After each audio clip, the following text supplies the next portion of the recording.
देश के प्रधानमंत्री नरेंद्र भाई मोदी जी ने फिर से एक बार झूठ बोला है।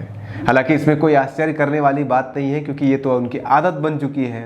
लेकिन आश्चर्य करने वाली बात ये जरूर है कि अभी तक 24 घंटे उस झूठ को बोले हुए हो चुका है, अभी तक विपक्ष ने उस झूठ को पकड़ा नहीं है। क्योंकि ये झूठ बिहार के अंदर बोला गया था, तो सबसे बड़ी जिम्मेदारी आरजेडी की थी, सबसे बड़ी पार्टी विपक्ष की पार्टी है। लेकिन ना तो आरजेडी, ना लेफ्ट, ना कांग्रेस, किसी ने अभी तक उस झूठ को नहीं पकड़ा है, जबकि उस झूठ को बोले हुए 24 घंटे लगभग बीतने वाले हैं। लेकिन न्यूज हंटर आपके लिए वो झूठ पकड़ के लाया है, क्योंकि हमारा काम ही है, और उसमें भी बिहार में अगर झूठ बोलेंगे तो पकड़े तो जाएंगे ही।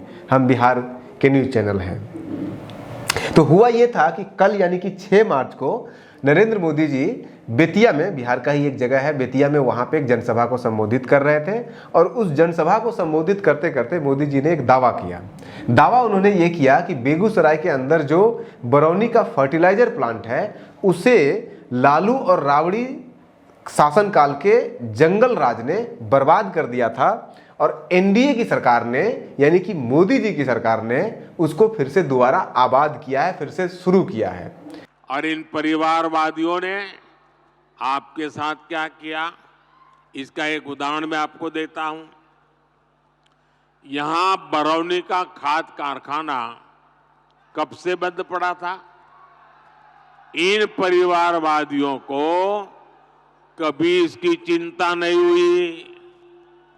मोदी ने किसानों को, मजदूरों को इसे फिर से शुरू करवाने की गारंटी दी थी। आज ये खाद कारखाना अपनी सेवा दे रहा है और नौजवानों को रोजगार भी दे रहा है। कल ही 4 दिन पहले 2 तारीख को बेगूसराय में मोदी जी थे, और वो वहां पे बरौनी के उस प्लांट का उद्घाटन कर रहे थे, उस फर्टिलाइजर प्लांट का। लेकिन बेतिया में जो मोदी जी ने बोला वो झूठ बोला, और वो ऐसे झूठ बोला कि बरौनी प्लांट को बंद करने में बिहार सरकार का यानी कि राज्य सरकार का, लालू सरकार का या राबड़ी सरकार का कहीं कोई लेना देना नहीं है। कैसे, यही आपको आज हम सुनाएंगे, आज बताएंगे। तो आपको ये समझाने के लिए चलिए आपको पूरा हम टाइमलाइन बनाते हैं इस बरौनी के फर्टिलाइजर प्लांट का। क्या टाइमलाइन है, कब बना, कैसे क्या हुआ था। लेकिन उससे पहले शॉर्ट में इतना जान लीजिए कि देश में कोई भी फर्टिलाइजर प्लांट हो, उसे शुरू करने या बंद करने का अधिकार राज्य सरकार को, किसी भी राज्य सरकार को है ही नहीं। उसे बंद करने या शुरू करने का अधिकार सिर्फ और सिर्फ केंद्र सरकार के पास है। और बरौनी फर्टिलाइजर प्लांट को बंद करने का फैसला भी जो लिया गया था वो जनवरी 1999 में लिया गया था, और जनवरी 1999 में देश के अंदर वाजपेयी जी की सरकार थी। और उसे फिर से जब शुरू किया गया, उसके लिए जो रिव्यू कमेटी बनाई गई उसको शुरू करने के लिए, वो मनमोहन सरकार ने शुरू किया था 2007 में, और 7 में मनमोहन सिंह जी की सरकार थी। और उस रिव्यू कमेटी के रिपोर्ट के आधार पर बरौनी के साथ साथ 8 देश के अलग अलग 8 फर्टिलाइजर प्लांट को फिर से शुरू करने का जो फैसला लिया गया था, वो भी मनमोहन सरकार के द्वारा ही लिया गया था 2011 में। इसलिए मोदी जी अपने भाषण में झूठ बोल रहे थे। वैसे तो मोदी जी अपने उस भाषण में एक और भी झूठ बोल रहे थे, या फिर आप उसको कह सकते हैं, उसे झूठ अगर नहीं कहेंगे तो कम से कम ज्ञान का अभाव तो जरूर कहेंगे। लेकिन बरौनी का फर्टिलाइजर जो प्लांट है, वो मोदी जी बार बार कह रहे थे यूरिया प्लांट, लेकिन वो यूरिया प्लांट नहीं है, वो एक फर्टिलाइजर प्लांट है जहां यूरिया भी बनता है और अमोनिया भी बनता है। तो वो यूरिया प्लांट उसे आप नहीं कह सकते हैं। अब आते हैं मेन मुद्दे पर। तो बरौनी के इस यूरिया प्लांट का पूरा जो खेल बनने का शुरू होता है वो होता है 1976 में। और अकेले बरौनी का प्लांट नहीं बना था, वहां पे और भी प्लांट बने थे उसी साल। देश में हरित क्रांति आई थी 1960 के अंतिम दशकों में, और हरित क्रांति का जो मुख्य कारण था, वह हरित क्रांति के पीछे सबसे ज़्यादा जरूरी था वो था खाद। ये खाद की मांग और खपत दोनों बढ़ने लगी थी।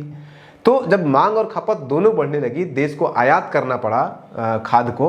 तो नवंबर 1976 में भारत सरकार ने ये फैसला लिया कि उत्तर पूर्व के कुछ जगहों पे और उत्तर भारत के कुछ जगहों पे, बरौनी के साथ साथ 4 जगहों पे फर्टिलाइजर प्लांट भारत सरकार अपना लगाएगी। ये फैसला किया गया।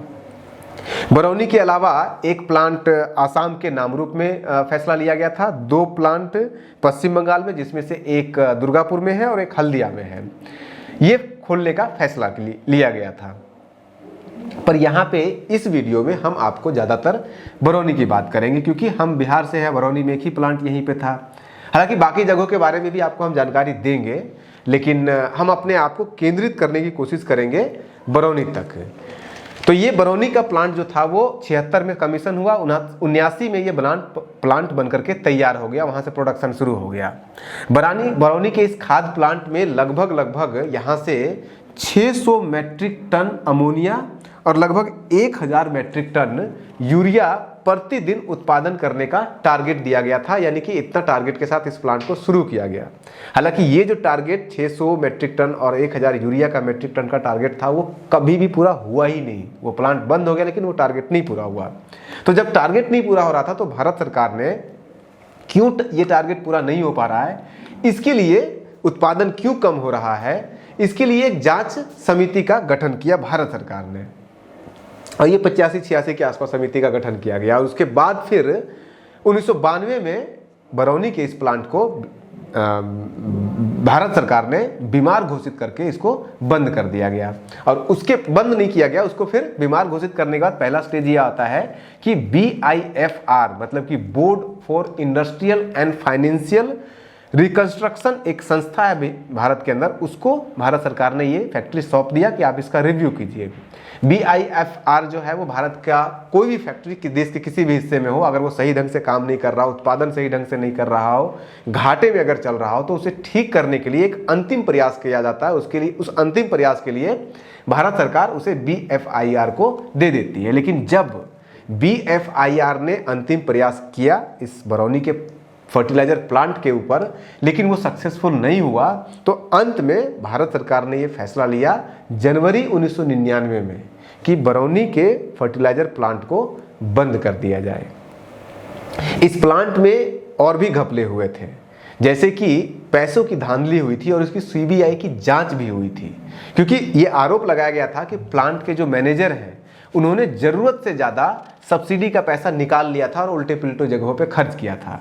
लेकिन इस भ्रष्टाचार में जो भी लोग शामिल थे, उनका आज तक कहीं कोई नामो निशान नहीं है, और कार्रवाई का तो आप भूल ही जाइए।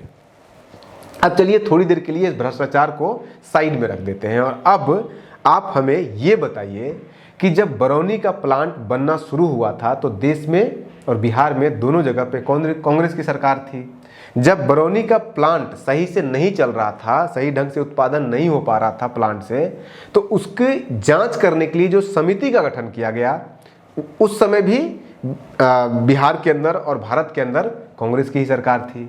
तो फिर इसमें लालू यादव कहाँ से आ गए? इनका तो कहीं दूर दूर तक नाता नहीं, क्योंकि 1980 के दशक में लालू यादव सिर्फ एक विधायक थे बिहार के अंदर, उसके अलावा कुछ नहीं थे, क्योंकि सांसद भी वो 1980 के बाद ही बने हैं, 1979 तक ही वो सांसद रहे हैं। तो फिर इस प्लांट को बंद करने में लालू यादव का कहीं कोई योगदान कैसे हो सकता है? ये प्लांट तो अपने जन्म से ही, ये दावा किया जाता है कि अपने जन्म से ही बीमार था, और ये बात उन जांच समितियों ने कहा है। ये प्लांट का प्लान ही गलत था, ऐसा BIFR ने माना भी था। इसी कारण से, इन्हीं 2 कारणों से मुख्यतः जनवरी 1999 में भारत सरकार ने इस प्लांट को बंद करने का फैसला लिया था। ये भारत सरकार का मानना है। उस समय सरकार ने ये कहकर ये फर्टिलाइजर प्लांट को बंद किया था कि प्लांट में जो उत्पादन का कॉस्ट है, उत्पादन करने का, जो खाद उत्पादन करने का जो कॉस्ट है, कॉस्ट ऑफ प्रोडक्शन है, वो उस प्लांट को चलाने से कहीं ज़्यादा, उसका जो आउटपुट है वो प्रोडक्शन का कॉस्ट से कहीं ज़्यादा खराब है। और भारत सरकार का ये मानना था कि जितना पैसा हम इस प्लांट को चलाने में लगा रहे हैं, 1 टन यूरिया उत्पादन करने में लगा रहे हैं, उससे कम पैसे में हम विदेश से आयात कर लेंगे।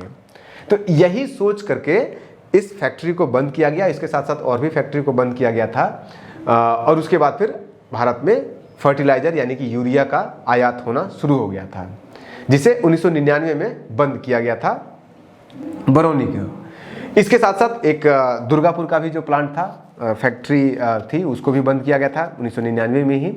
और जब भारत सरकार ने इन 2 प्लांट को बंद करने का फैसला लिया था, तब आपको भी पता है जनवरी 1999 में किसकी सरकार थी, एनडीए की सरकार थी। अटल बिहारी वाजपेयी जी देश के प्रधानमंत्री थे। 1999 में भारत में उसी एनडीए की सरकार थी जिसके सर पर प्लांट को शुरू करने का सेहरा बांधा जा रहा है मोदी जी के द्वारा। बेगूसराय की जनसभा में उन्होंने इनॉग्रेट किया और बेतिया में उसका सेहरा बांध रहे हैं एनडीए सरकार के ऊपर। मतलब जिस एनडीए ने इस प्लांट को बंद करवाया था, वही एनडीए उस प्लांट को शुरू करके अब ये बोल रही है कि देखो मैंने तुम्हारे लिए कितना बड़ा काम किया है। इसे कुछ आप ऐसे समझ सकते हैं कि कोई व्यक्ति आपसे रोटी छीन ले और फिर वही रोटी, छीनी हुई रोटी आपको दे दे कि देखो मैं कितना दानवीर हूँ, तुम्हें रोटी दे रहा हूँ। लेकिन बरौनी के इस फर्टिलाइजर प्लांट के लिए शुरू करने की जो प्रक्रिया है वो एनडीए सरकार ने नहीं किया था, जो दोबारा शुरू करने की प्रक्रिया थी, बल्कि ये काम यूपीए की सरकार ने किया है। साल 1999 में एनडीए की सरकार ने इस प्लांट को बंद किया और साल 2007 में 10 साल के भीतर जो भारत के बहुत बड़े अर्थशास्त्री हैं प्रधानमंत्री मनमोहन सिंह जी ने इस प्लांट को फिर से शुरू करने के लिए एक रिव्यू कमेटी का गठन किया। उसके बाद फिर अगस्त 2000 में इस रिव्यू कमेटी की रिपोर्ट के आधार पर मनमोहन सरकार ने ये फैसला लिया कि बरौनी के साथ साथ देश के अंदर 8 फर्टिलाइजर फैक्ट्री को फिर से शुरू किया जाएगा जो बंद पड़ा हुआ था। इस 8 में से शामिल था एक सिंदरी का फैक्ट्री, एक रामागुंडम का फैक्ट्री, एक गोरखपुर में यूपी में है, एक कोरबा में फैक्ट्री है, एक दुर्गापुर का और हल्दिया का जो बंगाल में है, एक तलचर में और एक बरौनी का फर्टिलाइजर प्लांट। इन 8 को शुरू से फिर से स्टार्ट करने का फैसला लिया गया। तो थोड़ा क्रेडिट तो देश के उस महान अर्थशास्त्री को भी दिया ही जाना चाहिए था ना, जिसने वो रिव्यू कमेटी बनाया। उस रिव्यू कमेटी के आधार पर ये फैसला लिया गया कि इसको फिर से शुरू किया जाए। लगे हाथे आप ये भी जान लीजिए कि जब 2011 में मनमोहन सिंह ने वो बंद बड़े फर्टिलाइजर फैक्ट्री को फिर से शुरू करने का फैसला लिया था, तब 8 फैक्ट्री थे जैसा कि मैंने आपको बताया है। लेकिन अब जब 2016 में मोदी जी की सरकार ने फैसला लिया कि हम कुछ पुराने खाद के फैक्ट्रियों को फिर से शुरू करेंगे, उसको फिर से स्टार्ट करेंगे, और ये डिसीजन 13 जुलाई 2016 को लिया गया था मोदी सरकार के मंत्रालय के द्वारा। तो उस समय 8 फैक्ट्री को उसमें नहीं शामिल किया गया अप्रूवल में, सिर्फ 3 फैक्ट्री को, एक बरौनी, एक गोरखपुर और एक सिंदरी की फैक्ट्री को शामिल किया गया। मतलब कि मनमोहन सिंह ने 8 फैक्ट्री को फिर से शुरू करने का अप्रूवल दिया था और मोदी ने उसे घटा करके 3 कर दिया। ये बात सही है कि इस प्लांट का उद्घाटन मोदी जी के हाथों से ही हुआ है, लेकिन इस प्लांट को फिर से चालू करने के लिए जो रिव्यू कमेटी का गठन किया गया था वो तो मनमोहन सिंह ने बनवाया था रिव्यू कमेटी, और उस रिव्यू कमेटी के फैसले के बाद प्लांट को फिर से शुरू करने का जो भारत सरकार ने अप्रूवल दिया था वो भी मनमोहन सरकार ने ही 2011 में दिया था। और डिज़ाइन भी इसको फिर से स्टार्ट करने का पूरा डिज़ाइन भी मनमोहन सरकार ने बनाया था, ब्लूप्रिंट पूरा मनमोहन सरकार ने बनाया था। तो फिर कुछ क्रेडिट तो इसमें मनमोहन सिंह को भी जाना चाहिए था। हाँ, ये कंस्ट्रक्शन की प्रक्रिया जो है वो ज़रूर 2015 में मोदी जी के आने के बाद शुरू हुआ था, उसका 16 में इसको कैबिनेट से अप्रूवल मिला था। लेकिन इस प्लांट को जिंदा रखने के लिए आखिरी प्रयास भी कोई एनडीए की सरकार नहीं की थी, बल्कि यूपीए की सरकार ने की थी। यूनाइटेड फ्रंट की सरकार उस समय थी 1997 में इस प्लांट को, यानी कि जो बरौनी की प्लांट है, इसके साथ साथ दुर्गापुर और नामरूप वाला जो असम का प्लांट है, इन तीनों को फिर से सही ट्रैक पे लाने के लिए भारत सरकार ने आखिरी बार 2300 करोड़ रुपए का अनुदान दिया था, पैकेज दिया था। लेकिन उसके बावजूद वो प्लांट चल नहीं पाया और फिर उसके बाद बंद किया गया था 2 साल के बाद 1999 में। और इस प्लांट के बंद करने का भी फैसला तो यूपीए या कांग्रेस सरकार ने नहीं लिया था, मनमोहन सरकार ने नहीं लिया था, बल्कि वाजपेयी जी ने लिया था 1999 में। क्योंकि जनवरी 1999 में तो उस समय प्लांट बंद करने का जब फैसला लिया गया था, तब वहाँ पे एनडीए की सरकार थी, प्रधानमंत्री थे वाजपेयी जी। वैसे ये भी जान लीजिए कि 1999 में जब बरौनी के प्लांट को बंद करने का फैसला लिया गया था, तब सिर्फ बरौनी को ही प्लांट के बंद करने का फैसला नहीं लिया गया था, बल्कि और भी प्लांट को बंद करने का फैसला लिया गया था। और उससे पहले भी कुछ प्लांट बंद हो चुके थे, 4 जो शुरू हुए थे। उदाहरण के लिए 1986 में ही आपका जो गोरखपुर का प्लांट था और हल्दिया का प्लांट था, दोनों को बंद किया जा चुका था। और ऐसी हालत में थी कि उत्तर प्रदेश में गोरखपुर और आंध्र प्रदेश का जो रामामुंडम का और उड़ीसा का तलचर का जो फर्टिलाइजर प्लांट था, उसे भी बंद कर दिया गया था साल 2000 आते आते। और 1999 के बाद इसमें सिर्फ 2 प्लांट काम कर रहा था, एक आसाम का कामरूप वाला प्लांट, नामरूप वाला प्लांट, और दूसरा सिंदरी वाला प्लांट। ये 2 ही काम कर रहा था। और उसमें भी जो नामरूप वाला प्लांट है वो साल 2000 में उसे बंद कर दिया गया। जो एक और प्लांट बचा था उसमें 3 यूनिट थे, उन 3 यूनिट में से मात्र 1 यूनिट में काम चल रहा था, 2 यूनिट उसका भी बंद हो गया था। यानी कि 5 जो प्लांट बने थे भारत सरकार के द्वारा, जो फैक्ट्री बनाए गए थे फर्टिलाइजर के, उसमें से 4 पूरी तरह से बंद हो गया और 5वां का 3 यूनिट में से 1 यूनिट बंद कर दिया गया था साल 2000 आते आते। यानी कि उत्तर भारत में फर्टिलाइजर उत्पादन करने के लिए, खाद उत्पादन करने के लिए एक भी प्लांट नहीं था। 4 पूरी तरह से बंद और जो 5वां है उसमें 3 में से 2 यूनिट बंद हो चुका था। इन सभी फर्टिलाइजर प्लांट को बंद करने के पीछे भारत सरकार मुख्यतः 2 कारण दे रही थी। एक ये कह रही थी कि टेक्नोलॉजी गलत इस्तेमाल किया गया था, जब इस प्लांट को बनाया जा रहा था तभी गलत था। और दूसरा कहा जा रहा है कि ये जो मशीन इसमें लगाई गई वो बहुत ओल्ड मॉडल है, उससे कॉस्ट बहुत प्रोडक्शन का आ जाता है, इसलिए इसको चलाने का कोई मतलब नहीं बनता है। लेकिन जो पैसे में धांधली हुई थी, जो तीसरा कारण होना चाहिए था, जो सब्सिडी के पैसे की धांधली की गई थी और उसके ऊपर फैक्ट्री के अंदर और उसके ऊपर सीबीआई की जांच भी की गई थी, उसे पूरी तरह से छुपा दिया गया। मतलब कि भ्रष्टाचार और भ्रष्टाचारी दोनों को छुपाया गया है इस पूरे प्रकरण में, फैक्ट्री बंद करने के प्रकरण में। और इस बात पर कहीं और नहीं, देश की संसद में बहस हुआ है। 16 मई 2000 को देश की संसद में, लोकसभा के अंदर बहस हुआ है। विपक्ष ने वॉकआउट किया है लोकसभा से, लेकिन इसके बावजूद सब कुछ ठंडे बस्ते में डाल दिया गया। उस समय चंद्रशेखर प्रधान थे, वो भी इस बहस में शामिल थे। और बरगलाने के लिए प्लांट बंद करने का कारण क्या दिया गया? कारण दिया गया कि जो टारगेटेड उत्पादन था वो उत्पादन हो ही नहीं पा रहा था, तो प्लांट क्यों चलाया जाए? प्लांट चलाने का खर्चा बहुत ज़्यादा हो रहा है, उससे बढ़िया है कि हम बाहर से आयात कर लेंगे। टेक्नोलॉजी बहुत फॉल्टी है, टेक्नोलॉजी बहुत पुराना है। तो ये सभी कारण दिए गए, लेकिन उसमें से भ्रष्टाचार वाला जो कारण था उसे छुपा लिया गया। और उस समय भारत में एनडीए की सरकार थी, प्रधानमंत्री थे अटल बिहारी वाजपेयी जी। तो ये भी ध्यान में रखिए, मैं बार बार इसीलिए कह रहा हूँ ये, क्योंकि इसी झूठ को बोला गया है। और देश में जितने भी सेंट्रल गवर्नमेंट की फैक्ट्री है, चाहे वो फर्टिलाइजर हो या फिर वो ओएनजीसी की फैक्ट्री हो, एनटीपीसी का प्लांट हो, सब पूरी तरह से केंद्र सरकार के हाथों में होती है।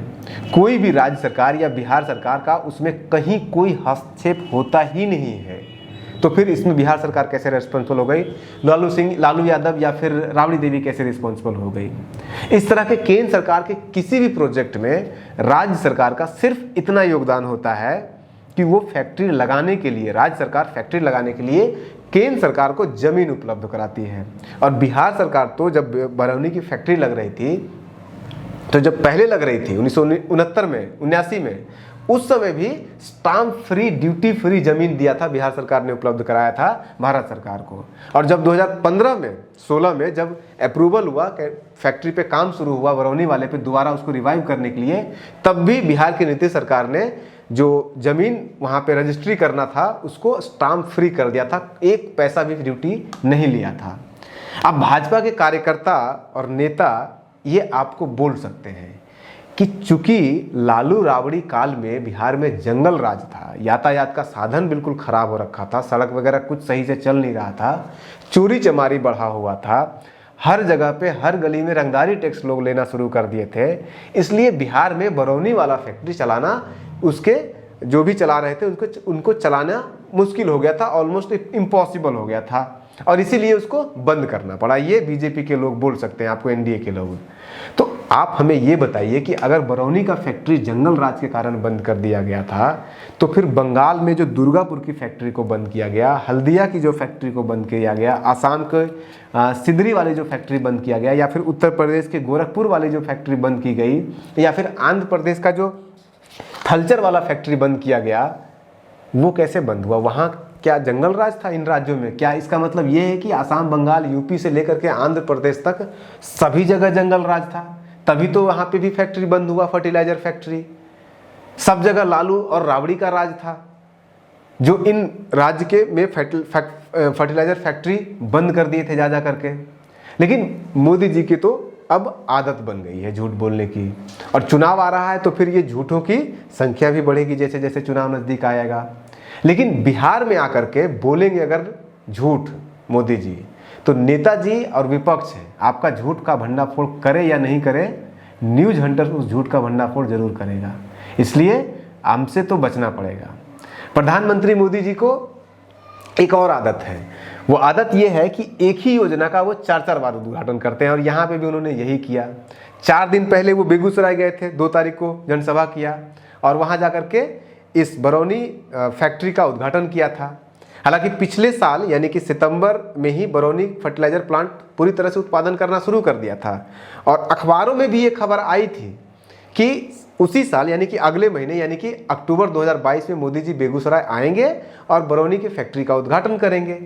लेकिन 24 घंटे 365 दिन चुनावी मोड में रहने वाले मोदी जी अक्टूबर 2022 में बेगूसराय में फैक्ट्री में बरौनी की फैक्ट्री का उद्घाटन क्यों करते हैं?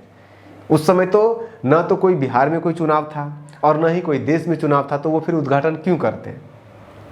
अब इस साल यानी कि 2024 में अप्रैल मई में लोकसभा का चुनाव हो रहा है, पूरे देश में चुनाव हो रहा है, बिहार में भी हो रहा है, तो 1 महीने पहले मार्च में मोदी जी आए बरौनी फर्टिलाइजर का उद्घाटन करने के लिए।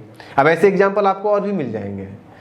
साल 2019 में भी आपका लोकसभा का चुनाव था, तो पिछले लोकसभा चुनाव के पूर्व संध्या पर, मतलब कि इस बार फरवरी में आए और उस बार 17 फरवरी 2019 को प्रधानमंत्री बरौनी आए थे एक बार और। क्या करने के लिए? इसी फैक्ट्री का योजना का शुभारंभ करने के लिए, फाउंडेशन स्टोन डालने के लिए। अगले चुनाव में क्या पता मोदी जी फिर पहुंचे 29 के चुनाव में कि चलो अब इस फैक्ट्री से जो खाद उपज रहा है ये खाद हम किसानों को बांटेंगे अपने हाथों से, तो एक और कार्यक्रम हो सकता है। अब यही हाल एक बार और हो चुका है, एक दूसरे राज्य में भी हो चुका है। यही गोरखपुर में जो फैक्ट्री है वहाँ की ये खाद वाली फैक्ट्री है, उस फैक्ट्री का फाउंडेशन स्टोन भी चुनावी माहौल में ही दिया गया था। जनवरी 2017 में उत्तर प्रदेश में चुनाव था, उत्तर प्रदेश विधानसभा का, और 2016 में मोदी जी पहुंच गए गोरखपुर फर्टिलाइजर फैक्ट्री का उद्घाटन करने के लिए, फाउंडेशन स्टोन डालने के लिए। अगला जब चुनाव आएगा 2022 में बिहार उत्तर प्रदेश विधान परिषद का चुनाव, तब ये पहुंचेंगे उसका उद्घाटन करने के लिए। जनवरी 2022 में चुनाव है और 7 दिसंबर 2021 को वो पहुंच जाते हैं गोरखपुर फर्टिलाइजर फैक्ट्री का उद्घाटन करने के लिए। अब जिसको चुनाव लड़ना है वो तो ये सब करेगा ही, वो करते भी रहेंगे, लेकिन आप सजग रहिए, इन चीज़ों से, इन झूठ से दूर रहिए, या फिर इन झूठ को पकड़िए, सुनिए, समझिए। झूठ के खिलाफ अगर हो सके तो बोलिए भी, और इसमें न्यूज हंटर्स हमेशा आपके साथ रहेगा, इस रिसर्च के साथ है। वैसे आश्चर्य तो सबसे बड़ा ये हो रहा है कि अभी तक ये झूठ आरजेडी क्यों नहीं पकड़ी है। कोई उनका नेता आज तक एक बयान नहीं झूठ पे दिया है, 24 घंटे से ऊपर हो गए हैं। अब जाते जाते एक और ऐसी ही जानकारी आपको दे देते हैं कि बरौनी के इस फर्टिलाइजर प्लांट से लगभग 12.7 लाख मीट्रिक टन यूरिया प्रति वर्ष उत्पादन होना है, जिसमें से लगभग 3850 मीट्रिक टन यूरिया होगा और लगभग 2200 metric ton ammonia per day यहाँ से उत्पादन होगा हर साल, पूरे साल चलता रहेगा। जिसमें से अब ये जो उत्पादन होगा ये सिर्फ बिहार की ज़रूरत को तो पूरा करेगा ही, इसके साथ साथ ये यहाँ से उत्पादन किया हुआ यूरिया उत्तर प्रदेश, झारखंड, उड़ीसा, मध्य प्रदेश और यहाँ तक कि छत्तीसगढ़ को भी निर्यात किया जाएगा। हालांकि लोग फैक्ट्री बहुत बोलते हैं, लेकिन इस फैक्ट्री से मात्र 460 लोगों को ही रोजगार मिलेगा, ऐसा नहीं कि हज़ारों लोगों को रोजगार मिलने वाला है। जब नेहरू जी ने इस बरौनी फर्टिलाइजर प्लांट का घोषणा किया था 1952 में, तभी का ये घोषणा किया हुआ है, तब ये बताया गया था कि इस प्लांट से लगभग 7.26 लाख मीट्रिक टन यूरिया का उत्पादन किया जाएगा प्रति वर्ष। अब 2016 में जब ये योजना बनी तब इसका कॉस्ट था 5847 करोड़ रुपए का, और ये बढ़ करके बाद में 8387 करोड़ रुपया हो गया। तो ये सब इतनी तो बढ़ती घटती रहती है, ये ऑब्वियस सा बात होता है, इन चीज़ों के ऊपर बहुत ज़्यादा कुछ है नहीं। तो जुड़े रहिए, मिलते हैं अगले स्टोरी के साथ, ऐसे ही किसी भंडाफोड़ के साथ न्यूज हंटर पे। नमस्कार।